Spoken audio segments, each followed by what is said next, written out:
Homeowners are grappling with staggering power bills this winter. Some customers tell us their bills have jumped by more than 100% in the last 3 months. WVTM 13's John Pappy is here with tonight's Special Investigates report. And John, just how steep are some of these balances? Well, Guy, for a couple of in Blount County families, their most recent bills range between $780 and $820. That is a 160% spike since September. How can that be? We took our question straight to the power company to find out. I don't understand how they expect anybody to really pay this. Just as Joanna Lockamy began thawing out from this month's cold snap, she was shocked to open her mother's power bill. $773 for 1 month of electricity. That's a lot of money. That's a lot of money to have to fork out, especially when you're on a fixed income. Lockamy recognizes how extreme weather can drive up utility costs, but wonders why the bill is so high as she limits the home's central heat usage and even chops wood to stay warm inside. Especially when we use a wood-burning fireplace, and I try to be mindful of the energy that we use around here. I want an answer as to why my power bill is this much. Megan Mahone's electric bill is even worse.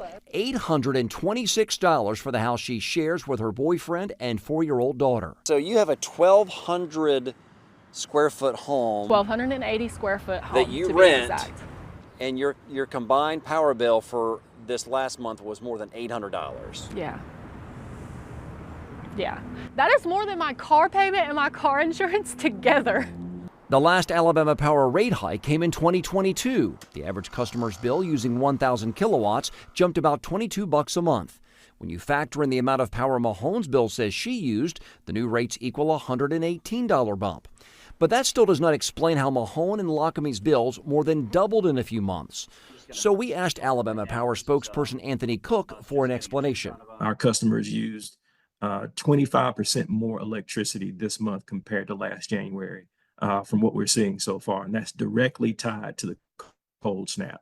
Just how much colder was it? We crunched the numbers. Compared to last year's January billing cycle, we found Birmingham's average daily temperature did dip 6 degrees this month, an 11% drop. Now, this doesn't include a previous balance, correct? No, it does not. Unfortunately for customers like Mahone, the worst is yet to come. Her sky-high bill did not include that mid-January week of sub-freezing conditions. There's people that are picking between their groceries, probably with children in the home, and paying their power bill. Mahone has even started an online petition asking for a cap on customers' power bills.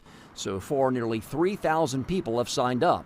Clearly a sign that this winter's skyrocketing power bills are hitting many people hard. $300 away from $1,000. Especially when that means finding $773 just to keep the lights on. We're talking about, that's a lot of money. It's just a lot of money to have to fork out. And with the milder months of spring nowhere in sight, the high power bill headaches may continue.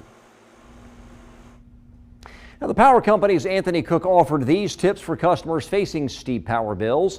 Call and set up payment arrangements, seek help from Project Share, which assists elderly or disabled neighbors, or see if you qualify for the Low-Income Home Energy Assistance Program. Today, the power company did announce they will not cut off anyone's power if they cannot pay their bill through March 15th. Sherry?